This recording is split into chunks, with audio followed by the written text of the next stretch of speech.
Israel can be wiped out in as little as 400 seconds.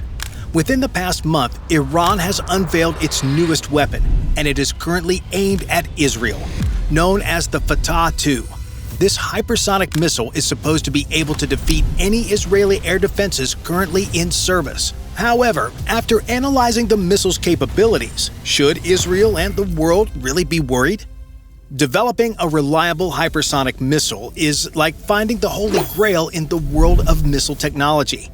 What makes these missiles so deadly is the fact that they can go super fast. According to definitions, hypersonic speed is obtained when something travels at least 5 times the speed of sound. Extremely fast missiles are so hard to shoot down because they're incredibly difficult to track via radar. Fire control computers cannot keep up with the calculations for a firing solution, and firing units have little reaction time. Because of these factors, hypersonic missiles are exceedingly difficult, and some might say impossible to shoot down.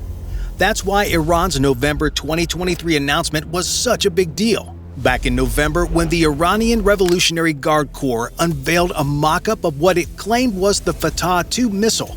The Fatah II missile is supposedly the fastest hypersonic missile ever created. But what is it exactly? Little is known publicly of the Fatah II. What is known is that the Iranians claim that it has a range of 1,500 kilometers with a top speed of Mach 15. The Fatah II achieves this incredible speed through a 2-part system. The first part of the missile is a ballistic missile motor. The purpose of this motor is to get the missile into the upper limits of the atmosphere. The Fatah II will then shed its motor and separate the re-entry vehicle from the missile's body. Once the re-entry vehicle is separated, which contains the warhead, a mixture of hydrazine and other unknown chemicals creates the thrust necessary to power it back towards the Earth. Hydrazine is an extremely toxic chemical that is often used as a propellant for spacecraft. Combined with the Earth's gravity, the re-entry vehicle will enter the atmosphere and careen towards its target. Once inside the atmosphere again, the Fatah II supposedly has a movable nozzle that allows it to change its course in flight. The Fatah II mock-up shown in November is allegedly a huge leap forward in Iranian missile technology. Just this past June, Iran unveiled the Fatah I for the first time, and the Fatah II is supposed to make good on all the promises Iran made on making the Fatah I better. While the Fatah I is also a hypersonic missile, it has speeds of between Mach 10 to 15. Its re-entry vehicle was also powered by solid-state rocket fuel and not the caustic hydrazine mixture. Speculation also abounds about which one is better. Some theories suggest that the Fatah I is primarily designed to leave the atmosphere to conduct high dive attacks. The Fatah II is supposed to be used at much lower altitudes to go under Israeli air defense networks. Whatever the case may be, if Iran truly possessed such a weapon, would it be a game changer in the Middle East? But how? Until the Fatah II missile came out, Israel has enjoyed a military monopoly in the Middle East. With the most advanced cruise missiles, air defense systems, aircraft, and ships, and purportedly being the only nuclear-armed nation in the region, Israel clearly punches well above its weight despite being numerically outnumbered.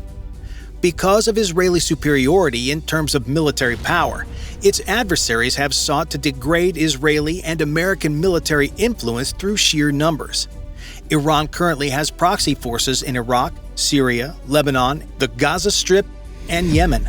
Iran has funneled a huge amount of people, equipment, and money to these forces to offset the balance of power through a campaign of continual, low-intensity conflict.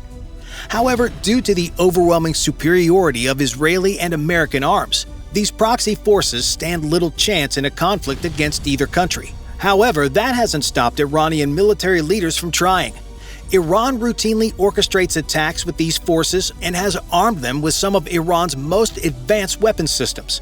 For example, in the past, the Houthis in Yemen have carried out successful long-range missile and drone attacks against Saudi Arabia, and during the current Gaza conflict have launched numerous ballistic missiles at Israel.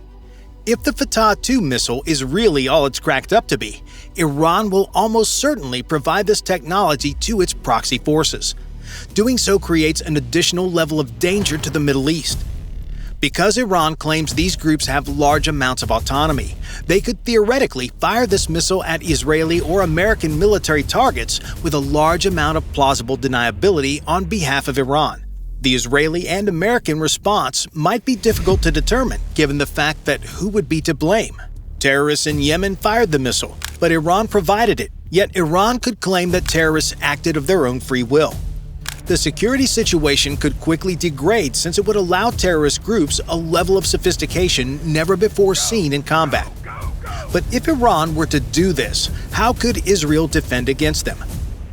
If Iran fired the Fatah II at Israel, the most likely response would include an intercept from an Arrow missile. The Arrow family of missiles was first developed as a joint venture between Israel and the United States in the 1990s. Reaching initial operational capability in 2000, this series of missiles is the long arm of Israeli air defense. Though the Arrow 1 missile is quite capable, a max range of around 150 kilometers, these missiles have all but been phased out by the more advanced Arrow 2 and Arrow 3 missiles. The Arrow 2 missile is the second generation of the family and is equipped with a two-stage propellant booster that can reach speeds up to an astonishing Mach 9. The primary destruction agent of the missile is a fragmentation warhead. This warhead has its own active and infrared-seeking radar to guide it within 50 meters of the target before blowing up.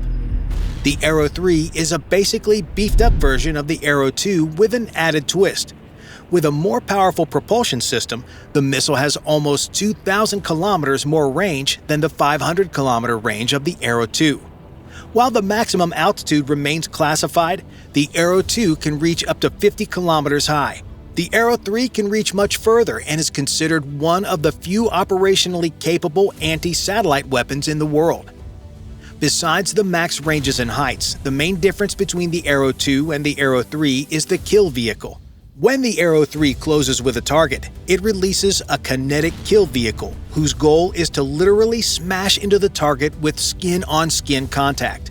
Whether Israel fires an Arrow 2 or 3 missile, they both use the same modular design. Comprised of 8 different containerized units that can move around, the Arrow battery has its own organic radars, fire control center, and battle management center capable of integrating with other air defense systems like Patriot. Because of this, if Iran fires the Fatah II at them, it probably won't get too far. So with that being said, it begs the question, should Israel really be worried about the Fatah II? Before delving into this question, it's important to point out that the mock-up Iran displayed was just that, a mock-up. To date, there have not been any confirmed sightings or confirmed launches of the Fatah II missile. Iran consistently makes claims about its capabilities that are not true. While the Fatah 1 missile has been confirmed to be real, its purported capabilities are still in doubt. But even if taking Iranian claims at face value, Israel would not have much to worry about due to the real-world experiences on the battlefield.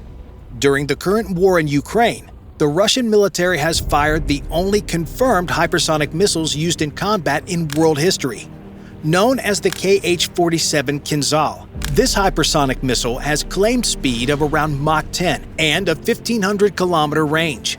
Though this missile sounds scary, Ukraine has shot down at least 16 of these missiles to date, utilizing much shorter-range systems like the Patriot and NASAMS. If Ukraine can shoot down hypersonic missiles with older, shorter-range technology, then the Fatah II, if it even exists, does not stand a chance against the Arrow system. Bye for now.